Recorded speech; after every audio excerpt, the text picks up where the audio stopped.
the time you're watching this, I'm probably back at college, which means it is time for my sophomore year.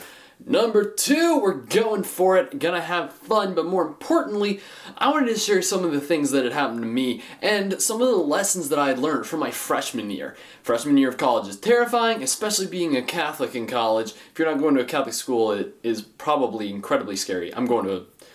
There's a monastery, or an abbey technically, on my school grounds, so Catholic. But at the same time, my school is only about 60% Catholic, so there's a lot of things that apply to people who don't go to Catholic schools. That being said, this is my top 5 things all Catholic freshmen should know before they start their freshman year. Number 5, Mass times and confessions are yours to know now. If there is no Catholic church on your campus, you need to make sure you getting yourself to Mass. If your butt is not in a pew at least one time on Sunday for about an hour, you're doing something wrong. It's called sin. And it may come as a surprise, but not every church has the 9 o'clock Mass, 11 o'clock Mass, and then night Mass. Sometimes Mass times are different from what is at your home parish. A truly shocking revelation, I know. Wow, it just got really dark in here.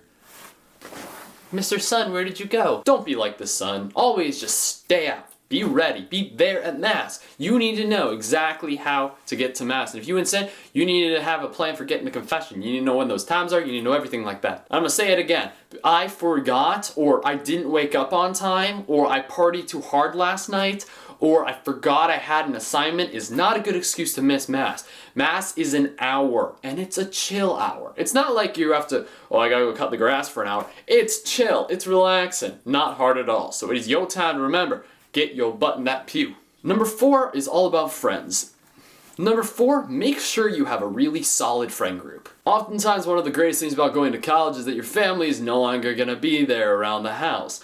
But you're still going to have to make a family at school. What does that mean? That means you are going to have a family of your friends. That being said, make sure you pick the good friends. It takes a little bit of time to finally realize who people are. Some people will, change who they are a little bit. Not completely, give a fake name and wear a hat. My name is Ken Adams. I'm a professional guitarist for the band Waterloo Rights. What they will do is change some of how they act around people. Try to act a little bit nicer, a little bit kinder, a little bit more gentlemanly. And eventually it might come out that there's some not very savory things about some of your friends. In that case, don't be afraid to walk and get new friends. And it's okay to have more than 3 people as your friend. You can have friends in different groups and stuff. And if that means you're not being a true friend to one group, well, apparently they just don't care. So walk.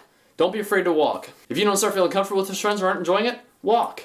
Basically get really good, solid friends who are going to hold you accountable, hold you good, who are going to hold you accountable to getting your butt in Mass, who are going to make sure that you're doing things right, and who make sure you wake up on time for classes, because that's kind of important. Number 3, don't be a jerk. I feel like it shouldn't come as a surprise, but a lot of people have different views on the world. Shocking, I know, but bear with me here. And oftentimes, if you meet somebody who has a differing opinion from you, you want to hash it out. Have a friendly conversation about the theology behind it and the science behind it. One of those big things you're probably going to meet is on abortion. Some people might say at your school, I think abortion's okay. You're going to meet pro-choice people. If you don't, you're living in a bubble. And when you do meet those pro-choice people, you're going to need to know exactly how to respond to them. And let me tell you, the proper way is not to completely go up all in their face. Well, don't you know that you're hurting babies? That's not okay. Oh my gosh, what are you doing?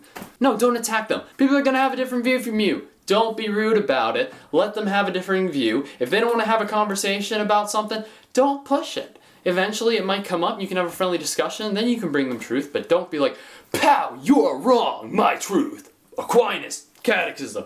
Nobody will like you if you do that. So yeah, people will be different.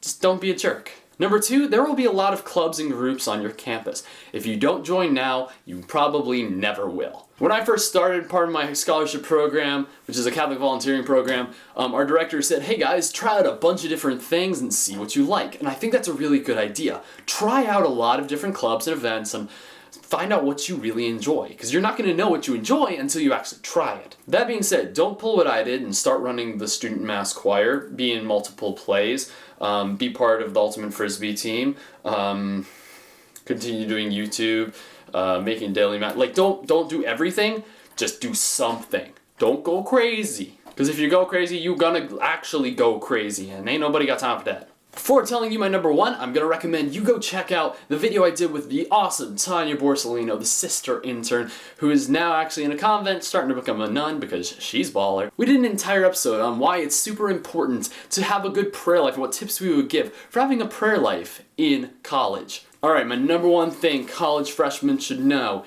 is about relationships. Literally in my freshman year alone, I saw so many people get into relationships in the first couple weeks even of school. And it makes no sense. You're going to be spending 4 years at this school. Why do you have to have a significant other right now? And it makes no sense. You're going to be spending 4 years at this school. Why do you need to make a significant other right now? You don't need to have a boyfriend or girlfriend. You don't. And remember what I said back with all of the friendship stuff? Yeah, so if you're having a friendship and you start dating this person, you're like, oh, I think I like them. Let's just date them. And then it turns out they're scum. Well, then you just got into a relationship. That's much more messy than just have them being a friend. So would you rather have to break up a friendship or break up a relationship? And ladies, I have to say, guys are oftentimes really fickle and we will change completely who we are just to impress you. And that's why I love what one of my friends says to do with your college first semester or year. You wait for a semester or a year to see who is gold and who is gold plated. Because eventually, all that varnish is going to come off and you're going to see who is the real dude. And those are the guys who are getting their butt in mass, who are having good friends, who aren't jerks to people, who have a really consistent prayer life, and who are volunteering for things. That's the kind of guy you want. Well, then do this, guys. My brothers, girls are gonna be crazy. You don't need to jump in a relationship right now.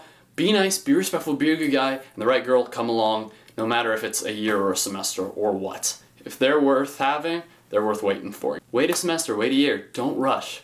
God's got you. It's gonna suck to feel lonely, but it's gonna be good in the end.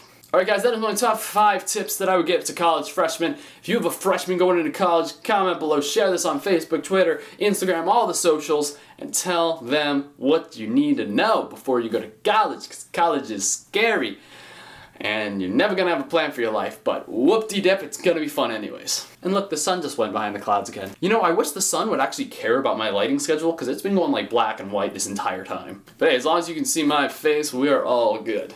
If you haven't subscribed to this channel, subscribe. New episodes coming out every Wednesday at 8 a.m. Right in time for me to wake up bright and early for my 9 o'clock class. I really shouldn't have taken a 9 o'clock class on Wednesday, should I have? Anyways, guys, thank you everybody so much for watching. And as was at the beginning, as now never shall be, rise up and live.